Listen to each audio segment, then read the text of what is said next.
అంతర్జ్యోతి బహిర్జ్యోతి ప్రత్యగ్జ్యోతి పరాత్పర జ్యోతిర్జ్యోతి స్వయం జ్యోతి ఆత్మజ్యోతి శివోస్మ్యహం. లోపల వెలుగు ఉంది, బయట వెలుగుంది, ఎదురుగా వెలుగుంది. ఆ వెలుగు ఈ విశ్వానికి అతీతమైనటువంటిది. జ్యోతులకే అది జ్యోతి, స్వయం ప్రకాశమైన జ్యోతి. అదే ఆత్మజ్యోతి. నాలో నీలో విశ్వమంతటా నిండిన జ్యోతి. ఆ జ్యోతి శివము, ఈశ్వరుడు. అదే నేను. అచ్యుతానంత గోవింద నామోచ్చారణ భేషజాత్ నశ్యంతి సకలా రోగాః సత్యం సత్యం వదామ్యహం. అచ్యుతుడు నాశనము లేనివాడు, అనంతుడు అంతము లేనివాడు, గోవిందుడు ఇంద్రియములకు ఆనందం కలిగించేవాడు, ఇంకా ఆవులకు ఆనందాన్ని కలిగించేవాడు, ఈ భూవలయానికి ఆనందం కలిగించేవాడు అనే ఈ నామాలను మననం చెయ్యటము అనే మందుతో సకల రోగాలు, శారీరకమైన మానసికమైన రోగాలన్నీ కూడా తప్పకుండా నశించిపోతాయి. ఈ మాట సత్యము, ముమ్మాటికి సత్యము. అనంతం వాసుకీం శేషం పద్మనాభం చ కంబళం శంఖపాలం ధృతరాష్ట్రం తక్షకం కాళియం తథా ఏతాని నవనామాని నాగానాం చ మహాత్మనాం ప్రాతఃకాలే పఠేన్నిత్యం యాత్రాకాలే విశేషతః తస్య విషభయం నాస్తి సర్వత్ర విజయీ భవేత్. అనంతుడు, వాసుకి, శేషుడు, పద్మనాభుడు, కంబళుడు, శంఖపాలుడు, ధృతరాష్ట్రుడు, తక్షకుడు మరియు కాళీయుడు మహాత్ములగు ఈ 9 మంది నాగులను ఎవరైతే రోజూ ప్రొద్దున పూట పఠిస్తారో, యాత్రలు చేసేటప్పుడు స్మరిస్తారో వారికి ఎటువంటి విషభయములు ఉండవు. అన్ని చోట్ల విజయం కలుగుతుంది. అనాత్మ చింతనం త్యక్త్వా కష్మలం దుఃఖకారణం చింతయ ఆత్మానం ఆనందరూపం యన్ముక్తి కారణం. దుష్టభూయిష్టము, దుఃఖకారణము అయిన అనాత్మ చింతనను వదిలిపెట్టి ఆనంద స్వరూపము, ముక్తి కారణము అయిన ఆత్మను గురించి ఆలోచించు. అనగా ఈ శరీరము నేను అనే భావనను వదిలేసి సచ్చిదానంద స్వరూపమైన ఆత్మను నేను అని ఆలోచించాలి, తెలుసుకోవాలి. అరిషడ్వర్గం జహి తృష్ణామపి మాయావిలసితమిదమితి బుద్ధ్వా దుర్జన సంగతి మతి దూరీకురు సజ్జనమాశ్రయ భో పరధన పరదారాభిరతిం త్యజ పారలౌకిక ధర్మం పరిచును పద్మాపతి పద పద్మం సేవయ బంధ విముక్తయే భో చేతః. శ్రీరామం భజ ఆశ్రిత జన చింతామణి మతి కరుణాకర మురుతర శర కోదండం భజ రఘురామం శరణం వ్రజ. కామము, క్రోధము, లోభము, మోహము, మదము, మాత్సర్యము అనే 6 అంతఃశత్రువులను గెలువుము. ఇదంతా మాయావిలసితము అని తెలుసుకుని కోరికలను వదిలిపెట్టు. సత్పురుషులను ఆశ్రయించు. పరుల ధనమును, పరస్త్రీలను ఆశించకు. పారలౌకిక ధర్మమును ఆశ్రయించు. శ్రీమన్నారాయణుని పాదపద్మములను సేవించు. ఓ మనసా, బంధ విముక్తి కొరకు శ్రీరామచంద్రుని సేవించు. ఆశ్రిత జన చింతామణి దయామయుడు గొప్పదైన కోదండరాముని, రఘువంశ తిలకుడైన రామచంద్రుని శరణు కోరు, భజించు. ఓం అలింగలింగ రూపాయ రూపాతీతాయ వై నమః. త్వం మాతా సర్వలోకానాం త్వమేవ జగతః పితా త్వం త్రాతా సుహృన్ మిత్రం త్వం ప్రియ శివరూపదృక్. మహాదేవాయ సోమాయ అమృతాయ నమోస్తుతే ఉగ్రాయ యజమానాయ నమస్తే కర్మయోగినే. ఓంకారాయ నమస్తుభ్యం శ్రీ ఉమాపతయే నమః. హే సాంబ సదాశివ, హే ఉమాపతి, నీకు నమస్కారములు. ఏ చిహ్నము లేని అంటే శబ్ద స్పర్శ రూపరస గంధాదులు కానీ, ఆకారం కానీ, స్థూల సూక్ష్మ కారణ శరీరాదులు కానీ ఏమీ లేనివాడు, లింగ స్వరూపము కలవాడు, పరమాత్మ ఉన్నాడు అని మనం గుర్తించడానికి ఒక లింగాకారంలో ఉన్నటువంటి వాడు, రూపాలకు అతీతుడు అయిన పరమాత్మకు నమస్కారము. ఓంకారవాచ్యుడైన శ్రీ ఉమాపతికి సాంబ సదాశివునికి నమస్కారము. నేను నమస్కరించుచున్నాను. వేదములు పరబ్రహ్మను ఓంకారంగా చెప్పాయి. ఓమిత్యేతదక్షరం బ్రహ్మ అని, తస్య వాచకం ప్రణవం అని. ఆ పరమాత్మ ఉమాపతి పరతత్వాన్ని వేదము ఉమాదేవిగా వర్ణించింది. ఆమె పరమేశ్వర శక్తిధరులకు అభేదం, ఇద్దరూ ఒక్కటే. ఆ ఉమాపతే పరమాత్మ. మనందరికీ ఆయనే తల్లి, తండ్రి, రక్షకుడు, హితవు కోరేవాడు, శ్రేయస్సులను కలిగించేవాడు, మంచి మిత్రుడు, అత్యంత ప్రియమైనవాడు, మంగళకర రూపము కలవాడు. అటువంటి మహాదేవునికి, అమృత స్వరూపునికి, అమృత తత్వం కల చంద్రస్వరూపునికి, చంద్రధరునికి, వాయురూపునికి, విశ్వనిర్మాతకు, విశ్వనియంతకు, కర్మయోగికి, మనతో కర్మలను చేయించేవానికి, కర్మఫల ప్రదాతకు, అనగా మనలో ఆత్మగా నేనుగా ఉన్నటువంటి ఆ పరమాత్మకు అనేక నమస్కారములు చేయుచున్నాను. ఆనందాంబుధి మగ్నోసౌ దేహీ తత్ర న దృశ్యతే, లవణం జలమధ్యస్థం యథా తత్ర లయం గతం. నీటి మధ్యలో ఉన్న ఉప్పు ఆ నీటిలో కలిసిపోతుంది, వేరుగా కనిపించదు. అలాగే ఆనందము అనే సముద్రంలో మునిగిపోయిన దేహి అంటే ఈ మనిషి అక్కడ కనిపించడు, ఆనంద స్వరూపుడవుతాడు. ఇంద్రియాణి మనః ప్రాణాః అహంకారః పరస్పరం జాడ్య సంగతి ముత్సృజ్య మగ్నామయి చిదర్నవే. ఇంద్రియములు, మనస్సు, బుద్ధి, అహంకారము ఇవన్నీ పరస్పరము జడత్వముతోడి సాంగత్యమును వదిలిపెట్టి చిత్ సముద్రమైన నాలో నిమగ్నమవ్వవలెను. ఉద్ఘాటిత నవద్వార పంజరే విహగోనిలః యత్తిష్టతి తదాశ్చర్యం ప్రయాతే విస్మయః కుతః. తలుపులన్నీ బార్లా తెరిచిపెట్టబడిన 9 ద్వారాలున్న పంజరంలో వాయువు, ప్రాణవాయువు అనబడే పక్షి ఉన్నది. అది అందులో ఉంటే ఆశ్చర్యపోవాలి, ఏ క్షణాన్నైనా ఎగిరిపోవచ్చును. అందులో ఏమాత్రం ఆశ్చర్యం లేదు. అంటే ఏ నిమిషంలోనైనా మనకి మరణం ఏ రూపంలోనైనా రావచ్చు. ఎప్పుడు వచ్చినా సంతోషంగా వెళ్ళిపోవడానికి సంసిద్ధంగా ఉండాలి అని అర్థం. రవీంద్రనాథ్ ఠాగూర్ ఇలా అన్నారు, when death comes and knocks at my door I will set my guest with the vessel full of my life. ఆయు కర్మచ విత్తంచ విద్యా నిధనమేవ చ పంచైతాన్యపి వర్తంతే గర్భస్థస్యైవ దేహినః అని.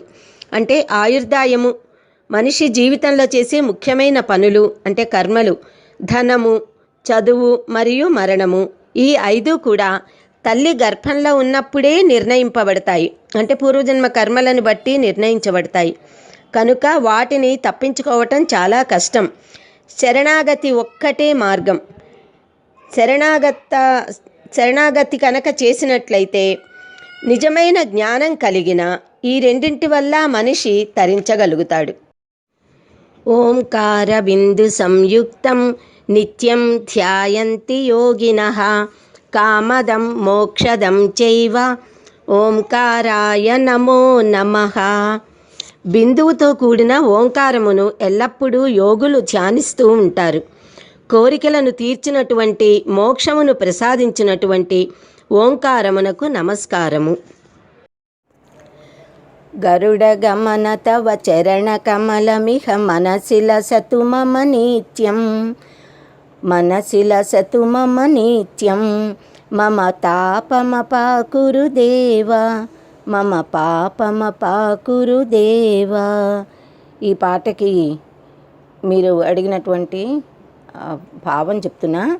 హే గరుడ గమన అంటే గరుత్మంతుని వాహనంగా కలిగినటువంటి హే శ్రీమన్నారాయణ. గరుడ గమన అంటే గరుడిని మీద గమనము, వెళ్ళటం అన్నమాట, నడక కలిగినటువంటి వాడా అని. అంటే హే గరుత్మంతుని మీద వాహనంగా కలిగిన గరుడ వాహన శ్రీమన్నారాయణ, నీ చరణకమలములు ఎల్లప్పుడూ నా మనస్సునందే నిలిచి ఉండుగాక. ఈ లోకంలో నా హృదయమందే నువ్వు నిలిచి ఉందువుగాక. ఓ దేవా, నా తాపమును పోగొట్టుము, నా పాపములను పోగొట్టుము. తాపములు అనంటే మనకి 3 తాపాలు ఉన్నాయి కదా. దారేషణ, ధనేషణ, పుత్రేషణ అనేవే తాపత్రయములు. ఈ తాపత్రయాలని నశింపజేయుము. ఓ దేవా, నా పాపములను పోగొట్టుము.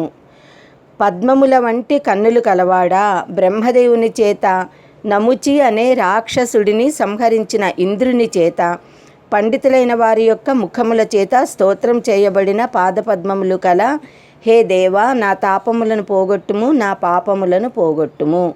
నముచి అనే అతను కూడా రాక్షసుడు కానీ మహాశక్తిమంతుడు. ఆయన బ్రహ్మచేత ఒక వరం పొందాడనమాట. తడి చేత కానీ పొడి చేత కానీ ఏ వస్తువుల చేత, తడి పొడి లేని దాని చేత మాత్రమే నేను మరణం పొందాలి, మిగతా ఏ ఆయుధాల చేత కానీ ఇలా ఎవరి చేత కూడా మరణం పొందకూడదు అని. అయితే ఇంద్రుడు ఆలోచించాట, తడి ఉండాలి, పొడి ఉండాలి, తడి లేకుండా ఉండాలి, పొడి లేకుండా ఉండాలి. అలాంటి ఆయుధం ఏదా అని ఆలోచించి సముద్రం మీద వస్తున్న నురగ,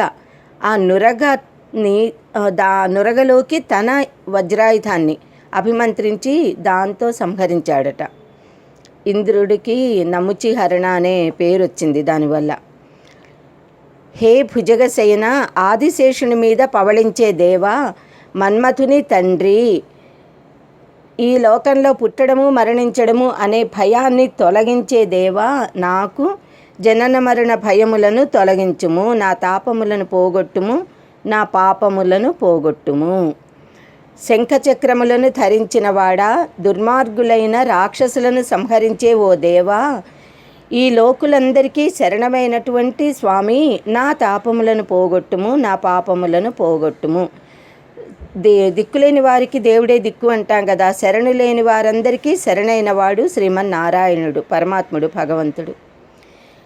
లెక్క పెట్టలేనన్ని సుగుణముల గుంపు కలవాడా, అగణిత గుణ గణ అన్నారు. గణం అంటే సముదాయం. అసంఖ్యాకమైన శ్రేష్టమైన గుణములు కలవాడా, శరణు కోరిన వారందరికీ శరణునిచ్చేవాడా, శరణు లేని వారికి శరణైనవాడా, ఓ దేవతలకు శత్రువులైన రాక్షసుల సమూహములను అణగద్రొక్కినటువంటి దేవా, నా తాపములను పోగొట్టుము, నా పాపములను పోగొట్టుము. ఇంకా 5వది, హే పరమాత్మ, నీ భక్తవర్యుడైన భారతీ తీర్థుని అంటే జగద్గురువులు శ్రీ శ్రీ శ్రీ భారతీ తీర్థ మహాస్వామి వారిని గొప్ప దయతో రక్షించుము, నా తాపములను పోగొట్టుము, నా పాపములను పోగొట్టుము. హే గరుడ గమన, నీ చరణ కమలములే నా మనస్సులో ఎల్లప్పుడూ నిలిచి ఉండుగాక, నా మనస్సులో నీవే ఎల్లప్పుడూ ఉండునట్లుగా అనుగ్రహింపుము. దత్తాత్రేయం శివం శాంతం ఇంద్రనీల సమప్రభం అనసూయాత్రి సంభూతం జగద్గురుముపాస్మహే. శివం శాంతం ఇంద్రనీల సమప్రభం అనసూయ అత్రి సంభూతం జగద్గురుం దత్తాత్రేయం ఉపాస్మహే. మంగళకరుడైనటువంటి వాడు, శాంతుడు, ఇంద్రనీల మణుల వంటి కాంతి కలవాడు, అనసూయాదేవి అత్రి మహర్షులకి సంభవించినటువంటి వారి పుత్రుడు, జగద్గురువు అయినటువంటి దత్తాత్రేయ స్వామిని ప్రార్థించుచున్నాము. దత్తాత్రేయ స్వామిని ఉపాసించెదము. దేహోహమిత్యేవ జడస్య బుద్ధిః దేహే చ జీవే విదుషస్త్వహం ధీః వివేక విజ్ఞానవతో మహాత్మనో బ్రహ్మాహమిత్యేవ మతిః సదాత్మని. దేహమే నేను అనేది జడుని బుద్ధి. దేహమునందు జీవుని యందు కూడా నేను అనే భావన ఉండటం పండితుని బుద్ధి. వివేకము విజ్ఞానము కలిగిన మహాత్ములు నేనే బ్రహ్మను అనే భావనను, ఆత్మే నేను అనే భావనను కలిగి ఉంటారు. ధర్మాదర్థః ప్రభవతి, ధర్మాత్ ప్రభవతే సుఖం, ధర్మేణ లభతే సర్వం, ధర్మసారమిదం జగత్. ధర్మమును ఆచరించుట వలన ధనము లభిస్తుంది, ధర్మాచరణము వలన సుఖం కలుగుతుంది, ధర్మము వలననే సర్వము లభిస్తాయి. ఈ ప్రపంచమంతా ధర్మసారమే. ధర్మము అంటే ఏమిటి అని చాలామంది ఋషులు, పండితులు, పెద్దలు అందరూ ఎన్నో చక్కని అర్థాలని వివరించారు. ధరతి ఇది ధర్మ, అన్నింటినీ ధరించేది ధర్మం. కాలాన్ని బట్టి, దేశాన్ని బట్టి, సమయాన్ని బట్టి మారే ధర్మాలు కొన్ని ఉంటాయి. కానీ సార్వకాలీనమైన, సార్వజనీనమైన, మౌలికమైన ధర్మం ఒకటి ఉంటుంది. ఈ ధర్మమే ఈ జగత్తుకు ఆధారం. ఇలాంటి ధర్మాచరణ చేసేవారి వల్లే జాతి నిలబడి ఉంటోంది. ఎవరి స్వధర్మాన్ని వారు ఆచరించాలి. స్వధర్మే నిధనం శ్రేయః పరధర్మో భయావహః అన్నది భగవద్గీత. స్వధర్మాచరణలో మరణించినా మేలే పరధర్మాన్ని పాటించడం కంటే అని చెప్పింది. ధర్మము అంటే ఏ వస్తు ధర్మం ఆ వస్తువుది. ప్రకృతి ఋతము అనే ఒక ధర్మంతో నడుస్తోంది. ఋతము అంటే ప్రకృతి నియమాలు ఎలా ఉండాలి అన్నదాన్ని చెప్పేటటువంటి ఒక క్రమ పద్ధతి అన్నమాట.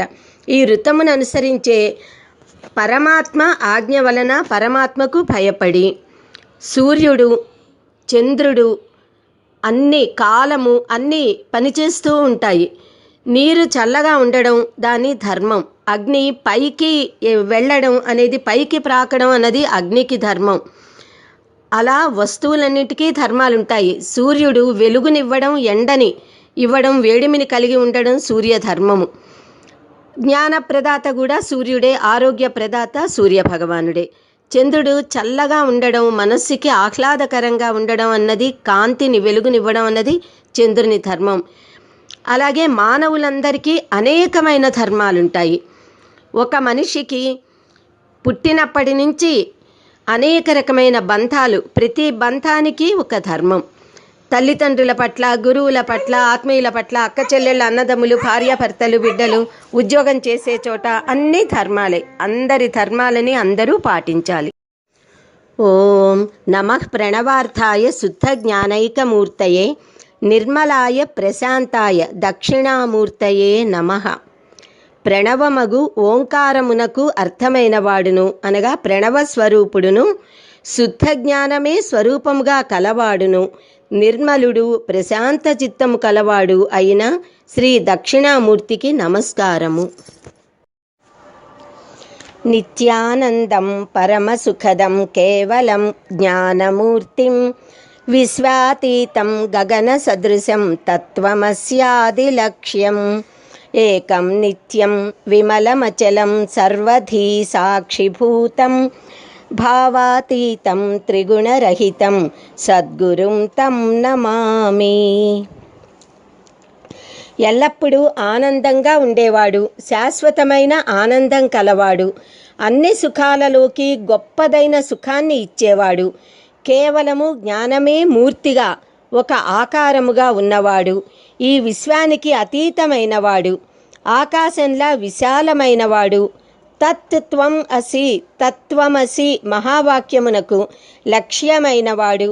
అంటే తత్వమసి మహావాక్య విచారముతో ఏది తెలుసుకుంటామో అది తానే అయినవాడు, ఒక్కటే అయిన శాశ్వతమైన, విమలమైన, అచలమైన, అందరి బుద్ధులకి ప్రవృత్తులకి సాక్షిభూతుడైన, భావానికి అతీతుడైన, సత్వరజస్తమో గుణాలనే 3 గుణాలు లేనివాడు, అంటే త్రిగుణాతీతుడు అయినటువంటి సద్గురువునకు నమస్కరించుచున్నాను.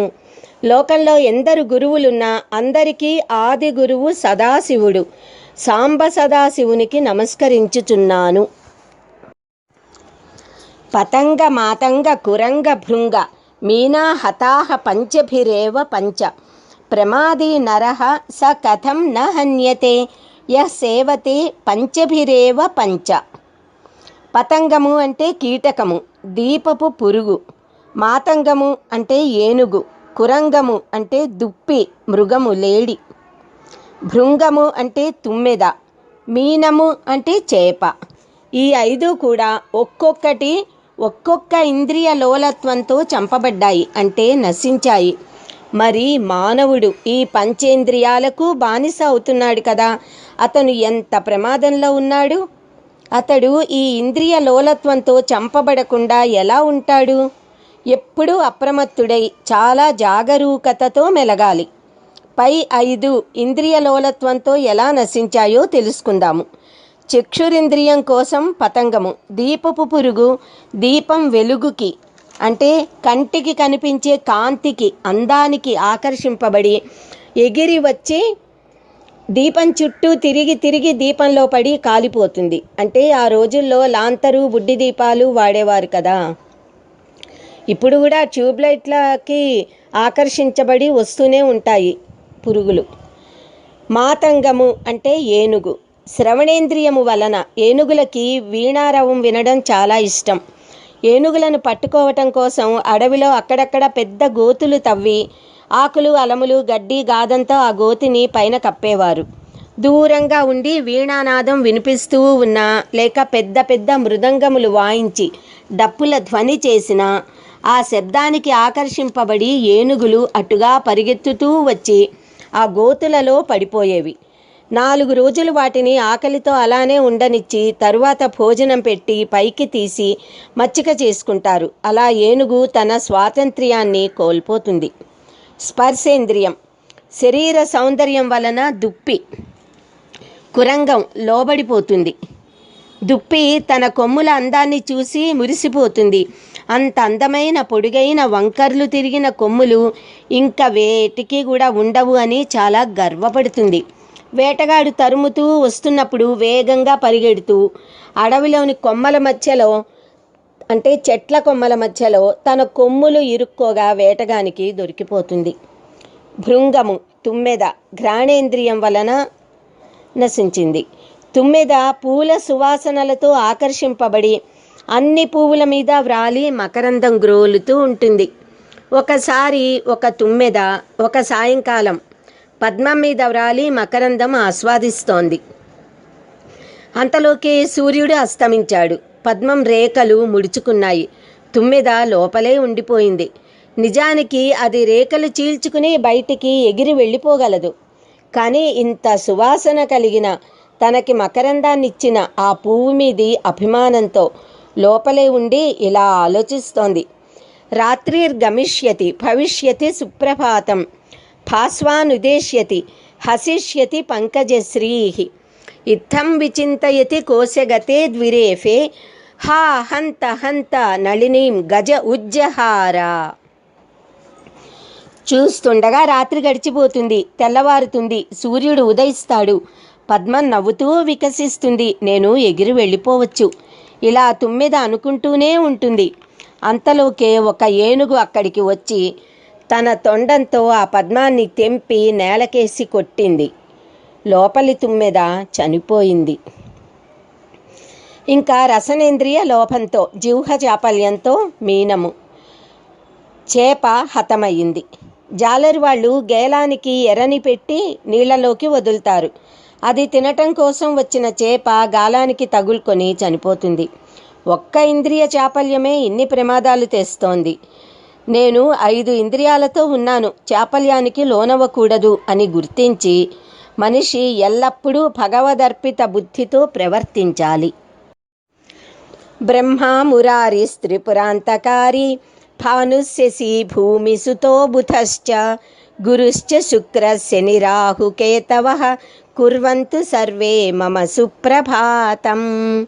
సృష్టికర్త అయిన బ్రహ్మదేవుడు, ముర అనే రాక్షసుని సంహరించిన శ్రీమన్నారాయణుడు, త్రిపురాసురులను సంహరించిన ఈశ్వరుడు, సూర్యభగవానుడు, చంద్రుడు, భూపుత్రుడైన అంగారకుడు, బుధుడు, గురువు అనగా బృహస్పతి, శుక్రాచార్యులు, శనిదేవుడు, రాహువు మరియు కేతువు, వీరందరూ నాకు శుభోదయము కలిగించుదురుగాక.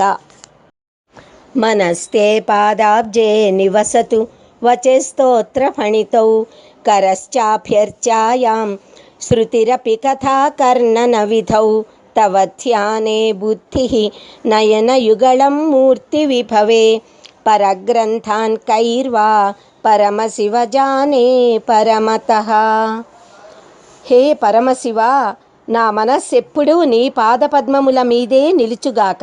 నా మాటలు నిన్ను స్తోత్రము చేయుటయందు, నా చేతులు నిన్ను పూజించుటయందు, నా చెవులు నీ గురించిన కథలను వినుటయందు, నా బుద్ధి నీ ధ్యానమునందు, నా కన్నులు నీ అత్యంత వైభవోపేతమైన మూర్తిని దర్శించుటయందే లగ్నమై ఉండుగాక. హే సాంబ సదాశివ, పరమశివ, నాకే ఇతర గ్రంథములతో పని లేదు. నాకే ఇతర మతములు తెలియవు. నీయందే స్థిరచిత్తత కలిగి ఉందునుగాక. ఓం నమః శివాయ. యదజ్ఞాన సముద్భూతం ఇంద్రజాలమిదం జగత్ సత్యజ్ఞాన సుఖానంతం తదహం బ్రహ్మ నిర్భయం. ఈ జగత్తంతా మన అజ్ఞానము వలన పుట్టిన ఇంద్రజాలం లాంటిది. సత్యము, జ్ఞానము, ఆనందము, అనంతము, నిర్భయము అయిన బ్రహ్మమును నేనే. వర్షార్థమష్టౌ ప్రయతేత మాసాన్ నిశార్థమర్థం దివసం యతేత. వార్ధక్య హేతోర్వయసా నవేన పరత్ర హేతోరిహ జన్మనాచ. వర్షాకాలంలో బయటికి వెళ్ళి సంపాదించలేరు కనుక మిగతా నెలల్లోనే వర్ష ఋతు కాలానికి అవసరమైనవన్నీ సంపాదించి నిల్వ చేసుకోవాలి. రాత్రి చీకట్లో పనులు చేయలేరు కనుక రాత్రికి అవసరమైనవన్నీ పగలే వెలుతురున్నప్పుడే చేసుకోవాలి. అంటే ఆ రోజుల్లో పాడి పంట అని అంతా పంట మీద ఆధారపడి ఉండేవారు కదా, పంటే సంపద. వర్షాకాలంలో బయటికి వెళ్ళలేరు కనుక అంతకంటే ముందే సంపాదించింది నిల్వ చేసుకునేవాళ్ళు. పైగా ఆ రోజుల్లో ఎలక్ట్రిసిటీ లేదు కనుక చమురు దీపాలు ఉండేవి కనుక వీలైనంత మటుకు ఇంకా సాయంత్రం లోపల సంధ్యా సమయం లోపలే చీకటి పడకముందే ఇంటి గృహ కార్యాలన్నీ పూర్తి చేసుకునేవారు. వార్ధక్యంలో శ్రమపడలేరు కనుక యవ్వనంలో ఉన్నప్పుడే వృద్ధాప్యం కోసం సంపాదించుకోవాలి. అలాగే ఈ మానవ జన్మ గడిచిపోతే మళ్ళీ వస్తుందో రాదో తెలీదు కనుక జన్మరాహిత్యం కోసమైనా ఉత్తమ గతులు పొందాలన్నా, దానికి అంటే పరలోక సౌఖ్యం కోసమైనా, తరువాతి జన్మలలో ఆనందమయ జీవితం కోసమైనా ఈ జన్మలోనే ఈ శరీరం ఉండగానే ఆరోగ్యంగా ఉన్నప్పుడే సరైన సాధన సత్కార్యాలు చేసి పుణ్యం సంపాదించుకోవాలి. ఓం శుక్లాంబరధరం విష్ణుం శశివర్ణం చతుర్భుజం ప్రసన్నవదనం ధ్యాయేత్ సర్వ విఘ్నోపశాంతయే. తెల్లని వస్త్రములు ధరించినవాడు, సర్వవ్యాపకుడు, చంద్రుని వంటి కాంతివంతమైన వర్ణము రంగు కలవాడు, 4 భుజములు కలవాడు, ప్రసన్నమైన ముఖము కలిగిన శ్రీ మహాగణాధిపతిని అన్ని రకముల విఘ్నములు ఉపశాంతి పొందుట కోసము ధ్యానింపవలెను. ధ్యానించుచున్నాను. అందరూ ధ్యానించుచున్నారు. అగజానన పద్మార్కం గజానన మహర్నిశం అనేకదం తం భక్తానాం ఏకదం తముపాస్మహే.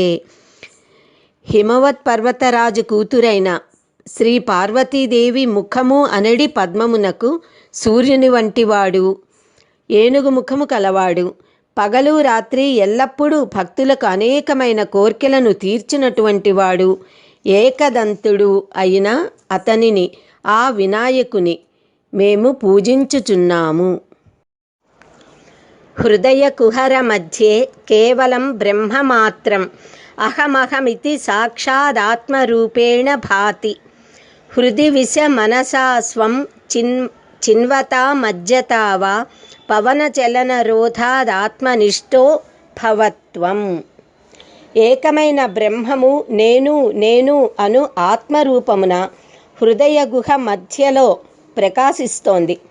తనను తాను వెదికి మునిగే మనస్సు చేత కానీ ప్రాణాయామము చేస్తూ ఊపిరిని బిగపట్టి సాధన వలననైనా హృదయమునందు ప్రవేశించి ఆత్మనిష్ఠుడవగుము. బయట ప్రపంచ రూపంలో కనిపిస్తున్నది బ్రహ్మమే, మన హృదయమందున్నది బ్రహ్మమే. నేను నేను అను స్ఫురణ బ్రహ్మమే.